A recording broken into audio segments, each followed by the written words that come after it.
Looking at our world from a theological perspective. This is the Theology Central Podcast, making theology central. Good evening, everyone. It is Monday, June the 19th, 2023. It is currently 10:26 p.m. Central Time, and I'm coming to you live from the Theology Central studio located right here in Abilene, Texas.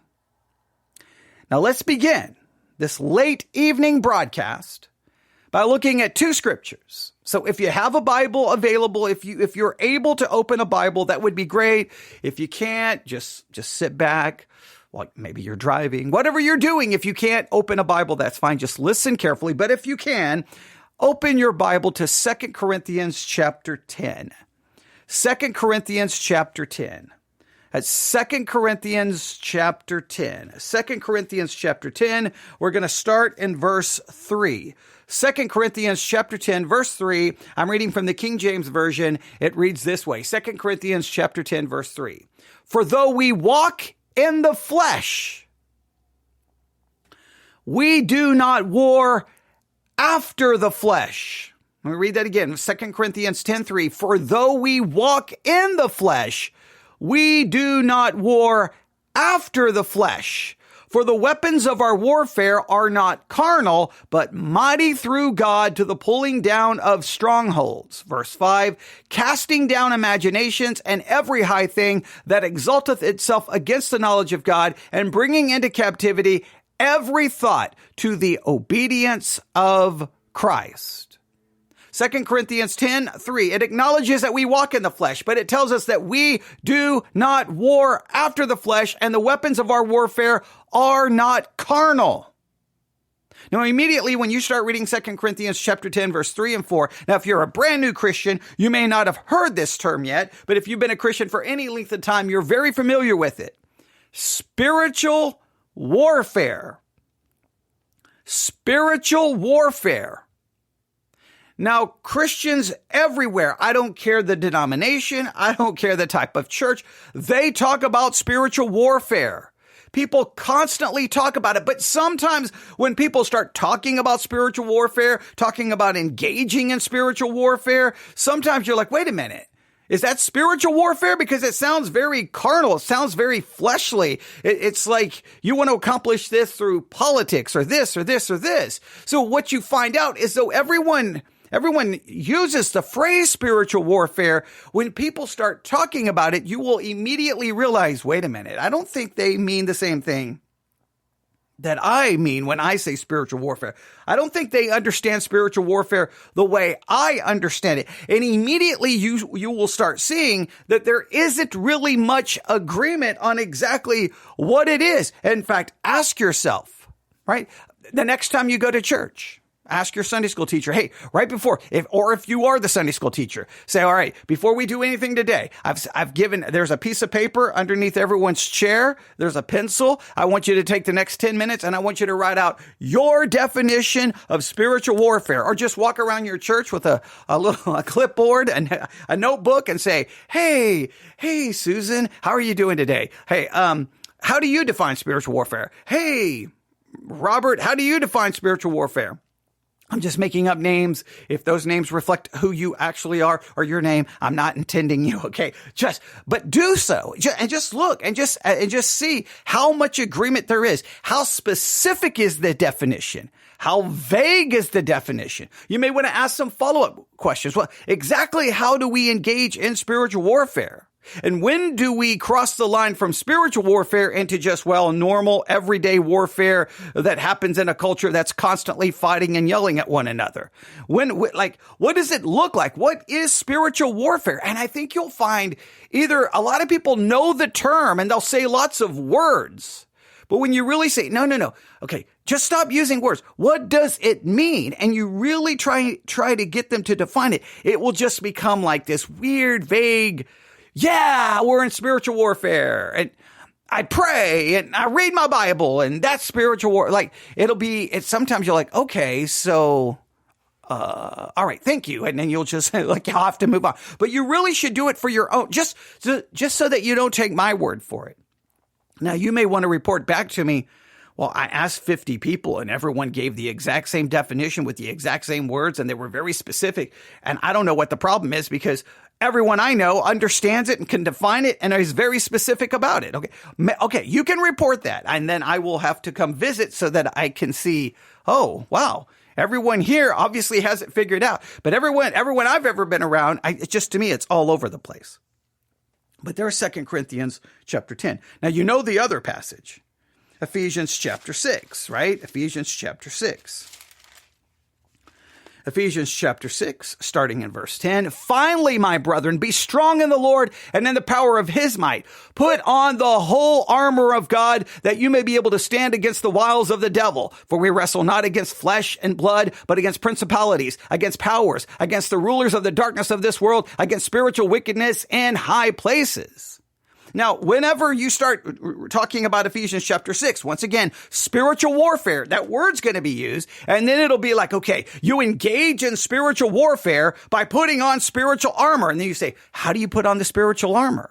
Now, I've heard some people say you wake up in the morning and you picture each piece of the armor. And then you say, Lord, I'm putting on the helmet. Lord, I'm putting on the breastplate. And it's just kind of like almost a mental exercise. Others like, no. You don't do it that way. You do it through, I don't know. I've heard all kinds of vague answers. Like it's a mental exercise. No, you just pray about it. Like, look, when do you know? Like, do you know if you had it on, but then you took it off? Like, do you put it on once? Do you put it on every day? Can you forget that you have it on in the middle? Can you take it off in the middle of the street or at work and and you get home and oh man, I left the spiritual armor back at work. Like, what does it mean? Once again, everyone preaches great sermons about it, describing each piece of the armor. A lot of times they'll show a picture or an image of a Roman soldier and say, this is what it looks like. And everybody's like, ooh, that's so interesting. Yeah, I got the helmet. Ooh, I got the sword. And everybody thinks it's so cool.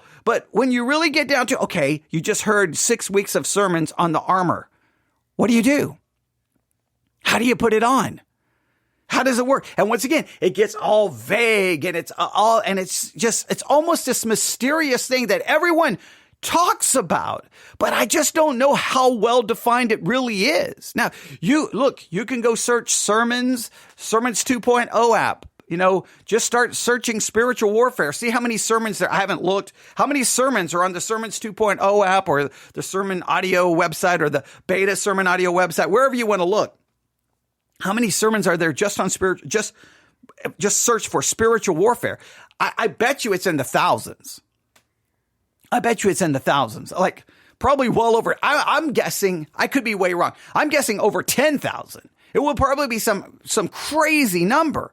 And if you listen to them, there will be a lot of similar language.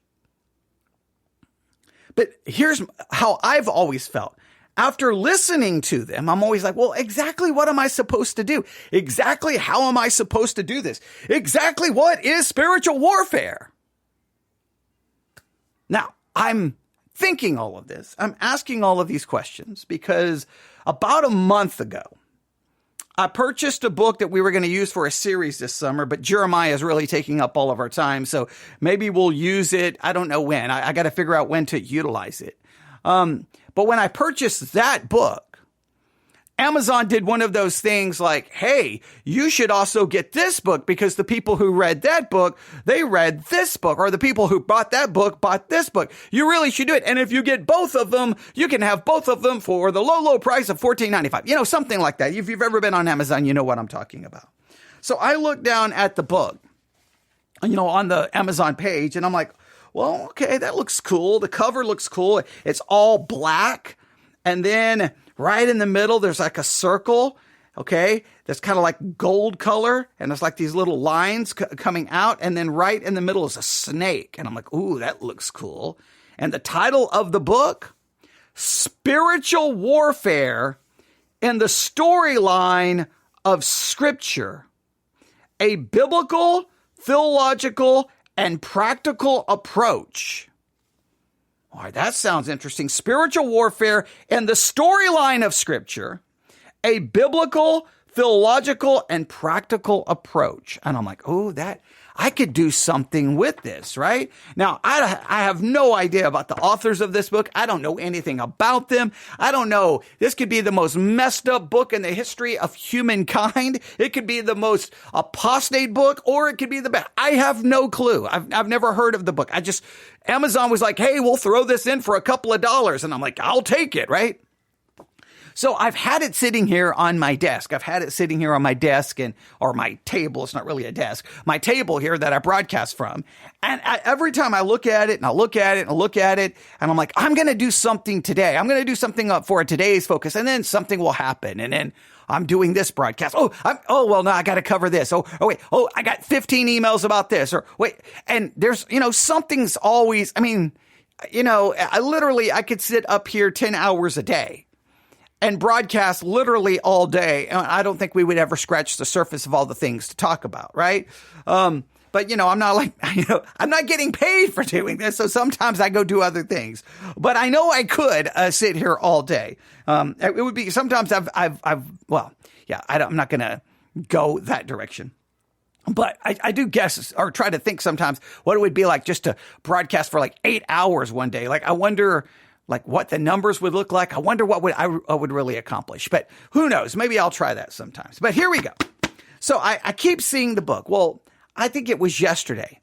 I knew that I really couldn't broadcast because it's that in-between time between, Sunday afternoon, Sunday morning, we get out of church about 12:20 p.m. I come home, eat lunch, and then I have to turn around and go back at about 5:20. It's about a 20-minute drive to church or more. So, I don't really have a lot of time on Sunday afternoons. And so I'd been working on Jeremiah, and I took a little break, and I picked up the book again, Spiritual Warfare and the Storyline of Scripture, a Biblical, Theological, and Practical Approach. And I opened it up, and the first thing is acknowledgments. Well, hang on. There's the foreword, then there's acknowledgments, then there's the introduction. So I just started reading the introduction, and I came to page 2. And I read these words. When we consider the reality of spiritual warfare, a concept that is variously defined and often debated.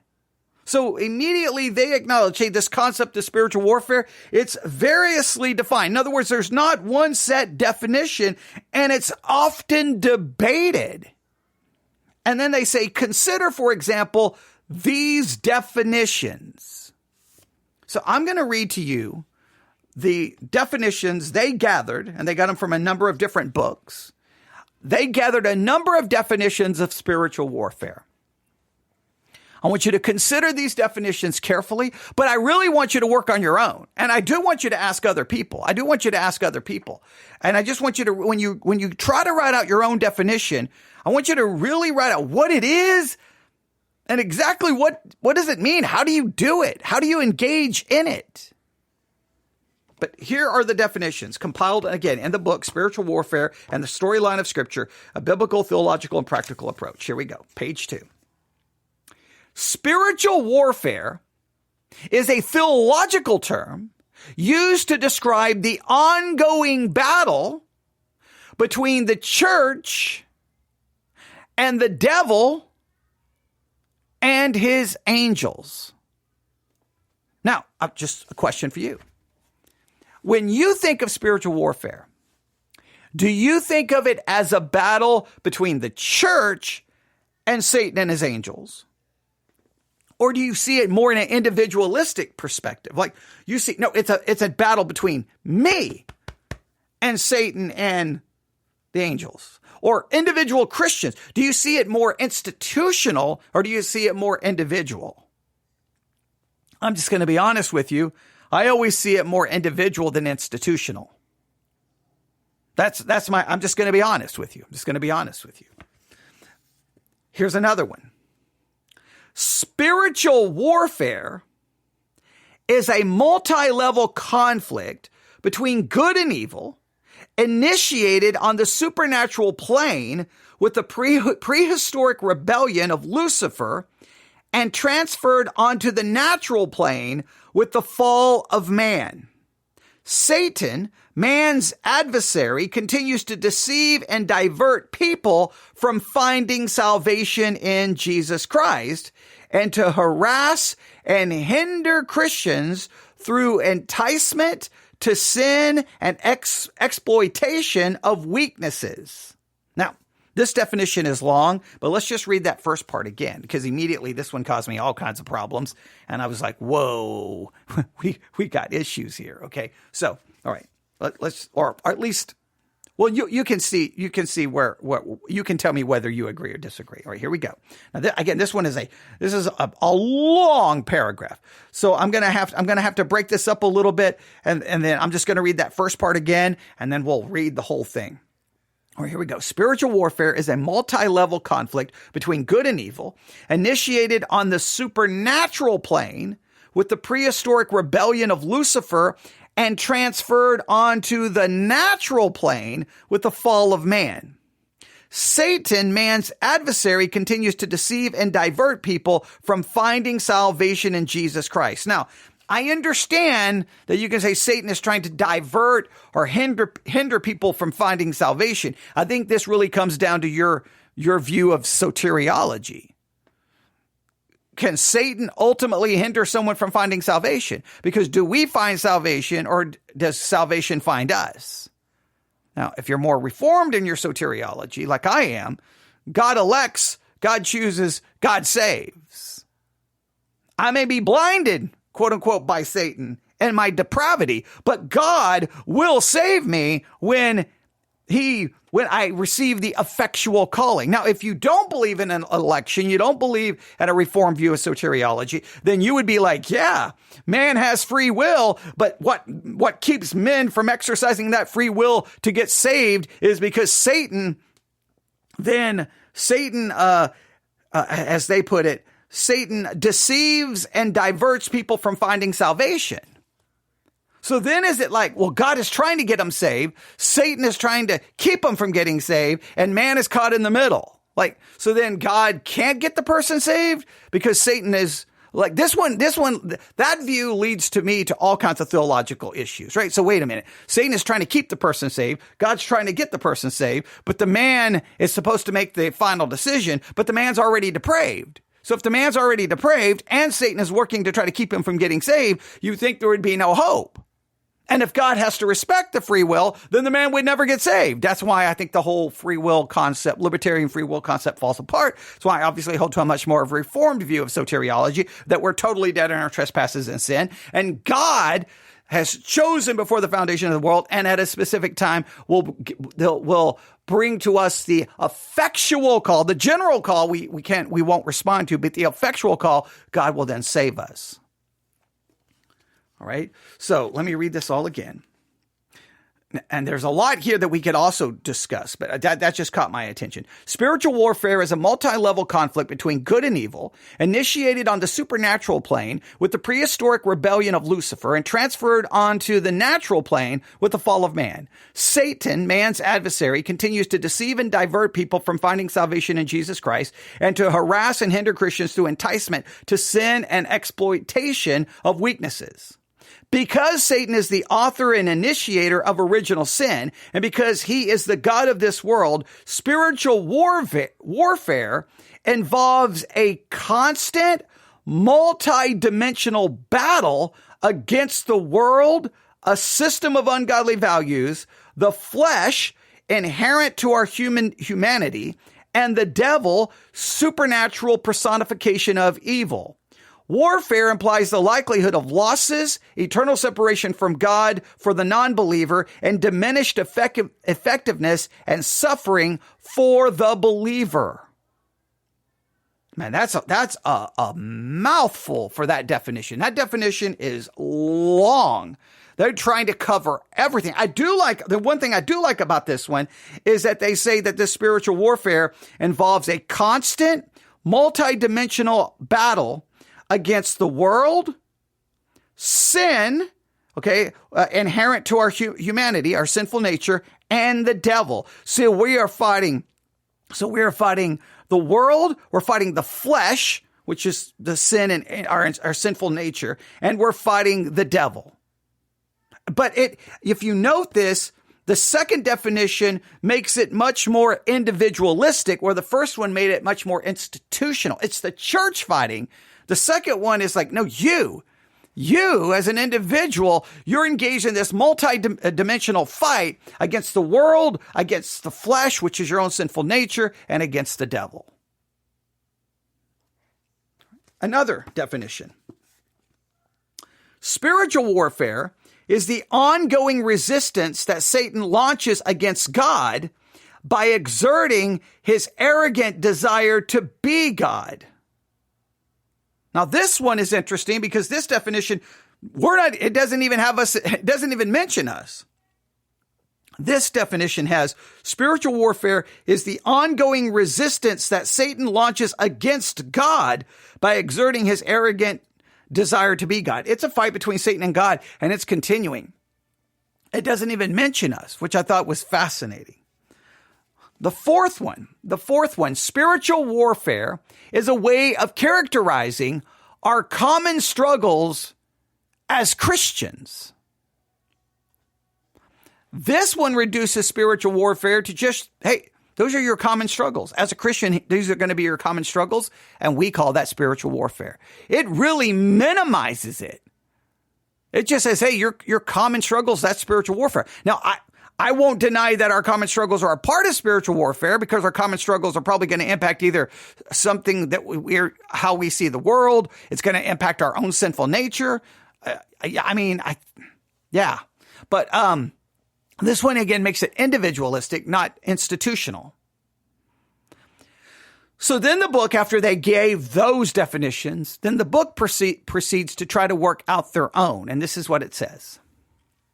Recognizing that scholars and practitioners differ on these definitions, we have chosen to build on Gilhooly's work. And Gilhooly is spelled Gilhooly.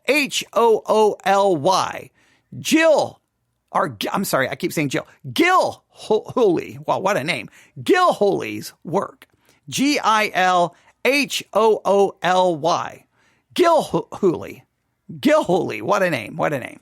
All right. So they're borrowing from Gilhooly's work for our definition. So here we go. Particularly noting that Gilhooly recognition that the church is in the enemy's sights and this battle is ongoing, we define spiritual warfare as this. So they're borrowing from Gilhooly. Gilhooly, what is the name of his book? Gilhooly wrote a book called 40 Questions About Angels, Demons, and Spiritual Warfare. It was published in 2018.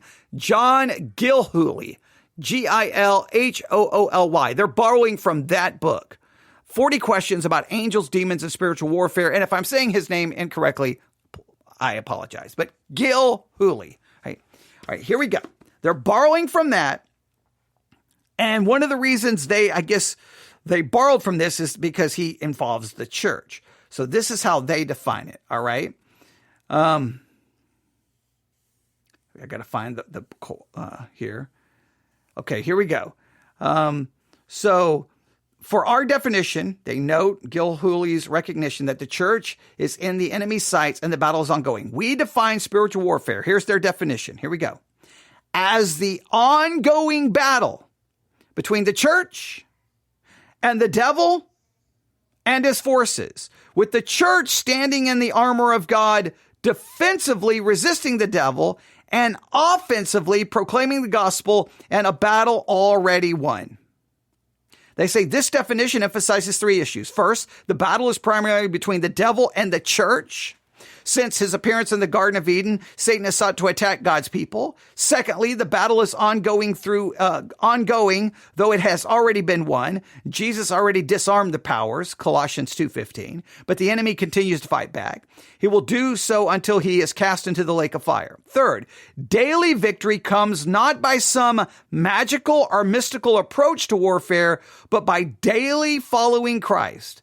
In the armor of God, we do all that God has called us to do. Obedience and the power of God is victory over the enemy. That's how they define it. Now, they say it's not something mystical.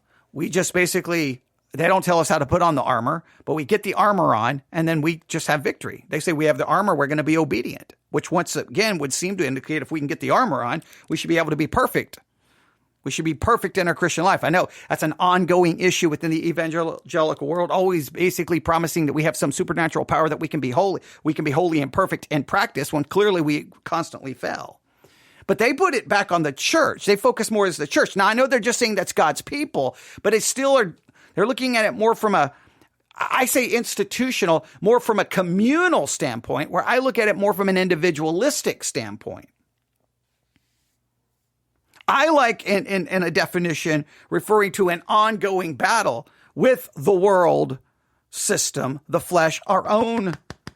I think the front lines of spiritual warfare is against ourselves. I think we always want to look at it external. I think it's internal, of course, then the devil, but the devil's utilizing our sinful nature and the world system. Those are the definitions that they provided. In the book, they go on to say this. They quote, they say a couple of things here, and then they quote J.I. Packer, expresses our conclusion about Satan better than we could.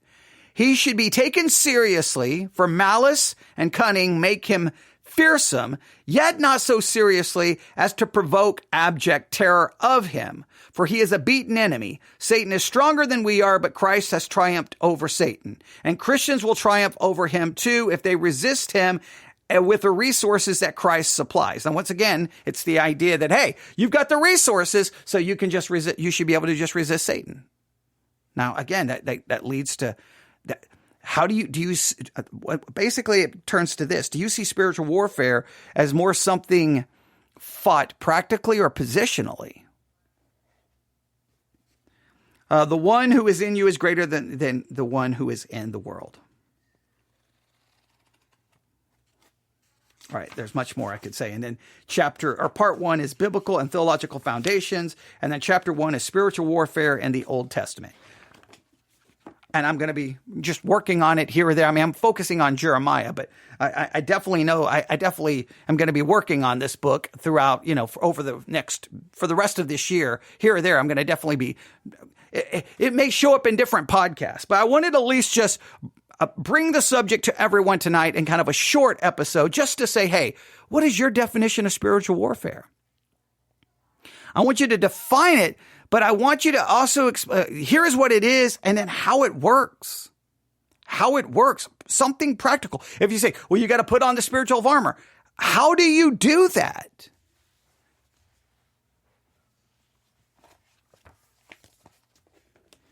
And if putting on the spiritual armor guarantees victory, well, then if you don't have victory, is it because you took off the armor? And why do you keep taking it off?